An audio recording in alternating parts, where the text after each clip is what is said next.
Hello everyone! Welcome and welcome back to my channel. Meron tayong sasagutin na question ngayon from Bella or Bell. Ito yung sabi niya, "Hi po, sana matulungan niyo po ako sa tanong ko. Planning po kasi kami ng BF ko foreign, nakunin po kami ng anak ko as a tourist visa sa Dubai. 3 months po anak namin. Ano po mga needs na mga documents? 7 years na kami. Tapos po, meron pa po akong question. Kasal po ako sa ex ko. Hiwalay na po kami 16 years po. Ang gamit ko po sa passport, ang surname niya po. Dati po kasi ako sa Dubai, 15 years po ako doon. May chance po ba ako ma-offload kasi iba ang surname ko sa birth certificate ng anak ko? At anong mga documents kailangan namin ng anak ko? At need pa po ba ng DSWD ng anak ko? Maraming salamat po. Sana matulungan niyo po ako sa tanong ko." Hello, Bell or Bella. Salamat sa comment mo. And ayun nga, sabi mo dito, gusto ng boyfriend mo na foreign na kukunin kayo ng anak mo to Dubai. And tourist visa ang hawak nyo. So, yung mga documents po na pwede nyong i-prepare or possible na hanapin sa Philippine Immigration ay first, of course, yung visa nyo and yung passport nyo. And return ticket, dapat confirmed po talaga yung return ticket. Affidavit of support na galing po sa boyfriend nyo. And para hindi po kayo magka-problema dahil nga sabi mo ay you are married sa Pilipinas pero separated na kayo, mas okay po na meron kayong legal separation decree kung saan makukuha mo yun sa lawyer. Ang lawyer ang magfa-file nun para hindi ma-question na ayun nga, married ka tapos meron kang anak sa new partner mo. Para hindi ka magka-problema, mas okay na meron kang dalang legal separation decree. And about naman sa DSWD, kapag kasama naman ng minor child yung parents nila na mag-travel, hindi na kailangan ng DSWD.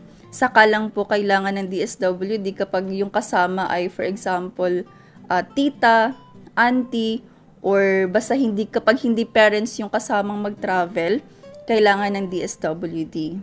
So, ayun nga, yung mga posibleng documents na hahanapin sa'yo ay yung affidavit of support and yung proof of accommodation. For example, kung doon kayo mag-i-stay sa boyfriend mo, then yung invitation letter is okay as long as naka-indicate doon yung complete address kung saan man nakatira yung boyfriend mo.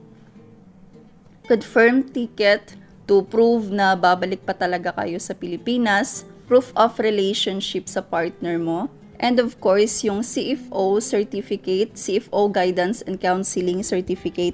Dahil nga foreign national yung partner mo, posibleng hahanapin din po yun. And mag-prepare ka na lang din ng ID copy ng boyfriend mo. And ayun nga, yung legal separation decree para hindi ka magka-problema sa immigration na i-declare na ayun nga, meron kayong anak ng new partner mo.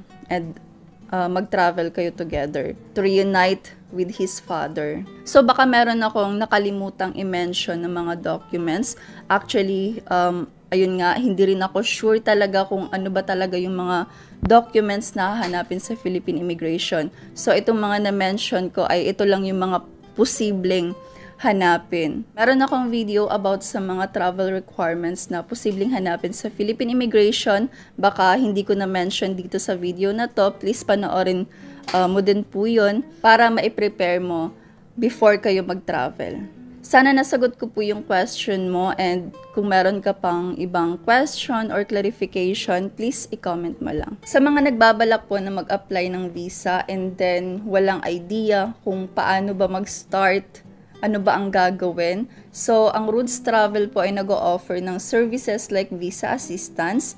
And kapag, for example, first time nyo mag-travel abroad, hindi nyo alam yung procedure sa airport, hindi nyo alam kung ano-ano ba yung mga documents na kailangang i-provide sa immigration, hindi nyo alam kung ano ba yung mga possible na questions sa Philippine Immigration, meron din pong flight assistance ang Roots Travel. Also, gumagawa din po kami ng letters like invitation letter, cover letter, and detailed itinerary. and also yung sponsorship letter. So, kung interesado po kayong mag-avail ng services namin, please i-visit niyo po yung website namin, roodstravel.com. Ilalagay ko po sa description yung link. Pwede po kayong mag-message doon kung ano yung mga question nyo about visa, about travel. Pwede kayong mag-question doon. Ayun nga, ilalagay ko po sa description yung mga link. Also, pwede nyo din akong i-follow sa Facebook and Instagram, also sa TikTok. Huwag pong kalimutan mag-subscribe, and again, pwede rin po kayong mag-comment kung ano yung mga questions niyo. Thank you po for watching. Bye-bye!